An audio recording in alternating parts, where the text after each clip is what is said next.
The air hung thick and heavy, smelling of damp earth and something vaguely metallic. I was hopelessly lost again in the Blackwood Forest, my usual afternoon hike gone terribly wrong. That's when I saw it. It wasn't an animal, at least not one I recognized. Picture a deer, but twisted. Antlers like obsidian branches, skin stretched taut over bone, and eyes that glowed with an unnatural internal light. It stood motionless, watching me. Fear pricked at the back of my neck. "Get away from me," I stammered, backing up. The creature tilted its head, a low, guttural sound rumbling in its chest.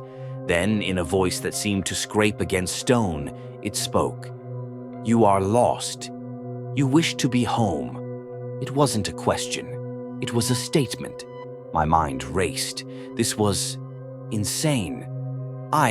I just want to go home," I finally managed to squeak out. The creature blinked. "Granted." Relief flooded me. Suddenly I was standing at my front door, disoriented but undeniably home. That night, the nightmares began. Vivid, terrifying visions of the creature, its glowing eyes boring into my soul. But worse was the feeling that something was missing, ripped away. The next morning, I couldn't find my dog, Buster. He was my best friend, always sleeping at the foot of my bed. Gone, vanished. A frantic search yielded nothing. Despair set in. Could it be? Had the creature taken Buster? I returned to the spot in the woods where I'd encountered it, driven by a desperate hope and a terrible dread. "You!" I yelled, spotting the creature almost immediately. "What have you done with my dog?" It regarded me with those cold, glowing eyes. "A wish must have balance. You wish to be home. He took your place in the forest." Tears streamed down my face. "Please bring him back. I'll do anything." The creature chuckled, a sound that sent shivers down my spine. "Another wish? But what will you sacrifice this time?" I didn't hesitate. "Take me. Let Buster go, and I'll stay here." The creature nodded, its obsidian antlers gleaming. "Agreed." Suddenly, the world shifted. I was back home, Buster barking excitedly at my feet, tail wagging furiously. Relief washed over me, until I looked in the mirror. My reflection stared back, but it wasn't me. It was the creature. The glowing eyes, the taut skin, the obsidian antlers. I had traded places. I was now the thing in the woods, forever bound to grant wishes, at a terrible cost. But Buster was safe.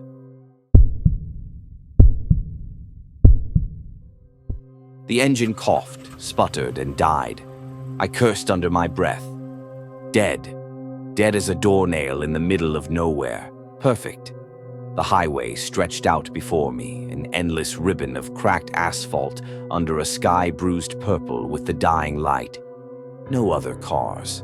Just the oppressive silence broken only by the chirping of crickets, which seemed to grow louder with each passing second.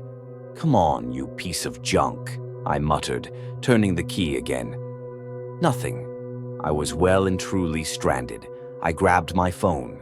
No signal. Fantastic. With a sigh, I opened the car door. The air was thick and humid, carrying a faint, almost metallic scent. As I walked around the car, I noticed something odd. The tire tracks in the dusty shoulder. They weren't just from cars. There were distinct claw marks, deep gouges in the earth, running parallel to the tire marks. Large.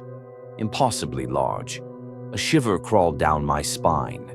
I told myself it was the cold, but the temperature hadn't dropped. "Hello?" I called out, my voice barely a whisper. "Is anyone there?" Silence. I started walking down the highway, hoping to get a signal or maybe, just maybe, see another car. The metallic scent grew stronger with each step. Something rustled in the trees bordering the road. I quickened my pace, my heart hammering in my chest. Then I saw it. Down the road, a figure stood silhouetted against the last sliver of light. It was tall, unnaturally so, and thin, almost skeletal. Its head was tilted at an impossible angle. "Help!" I yelled, my voice cracking with fear. "Please, I need help." The figure didn't move. It just stood there, watching. I started running towards it, desperate. As I got closer, I could make out details.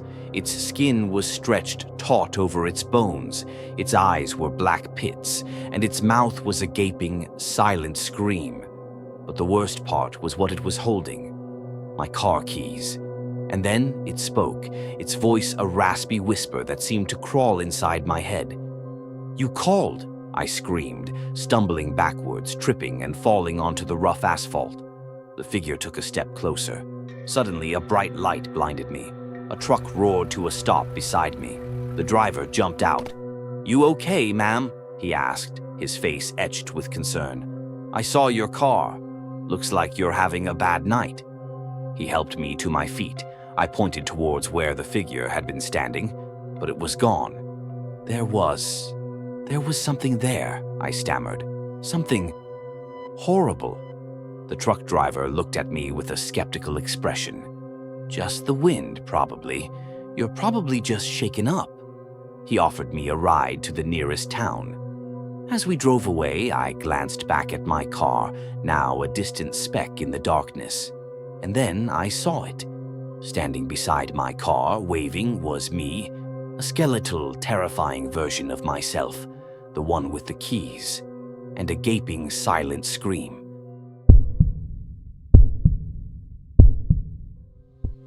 The old farmhouse on the outskirts of Willow Creek had always been a place of whispers.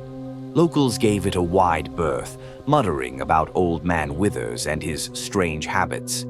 After his death, his son, Caleb, inherited it. Caleb was a recluse, a figure cloaked in rumor, seldom seen beyond his overgrown fields.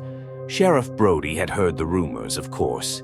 Missing livestock, odd disappearances, the kind of small-town paranoia that usually evaporated under sunlight. But then Martha Olson went missing, a bright young college student home for the summer, and the whispers became screams. Brody and Deputy Miller found Caleb's house unlocked, the air thick with a cloying, sweet rot smell. "Jesus," Miller breathed, his hand instinctively moving to his gun. Inside, it was worse. Furniture crafted from bone, lampshades made from stretched skin, bowls fashioned from human skulls. "Withers!" Brody yelled, his voice tight with disgust and fear. Caleb was in the basement, hunched over a work table. He was meticulously stitching a dress, the fabric, undeniably human. "Sheriff," he said, his voice surprisingly gentle, "she'll be beautiful, just like her mother." Brody's blood ran cold. "Where's Martha, Caleb?" Caleb smiled, a slow, unsettling stretch of his lips. "She's helping me. Isn't that right, dear?" He gestured to a corner of the basement, shrouded in shadows. Brody raised his flashlight, the beam landing on nothing. "She's just shy," Caleb offered. Suddenly, a voice, weak but clear, echoed from the darkness. "Dad, what are you doing?" Brody spun around. He trained the flashlight on the door leading back to the kitchen. Martha Olson stood there, pale but unharmed. "Dad, I just wanted to know what you were doing down here.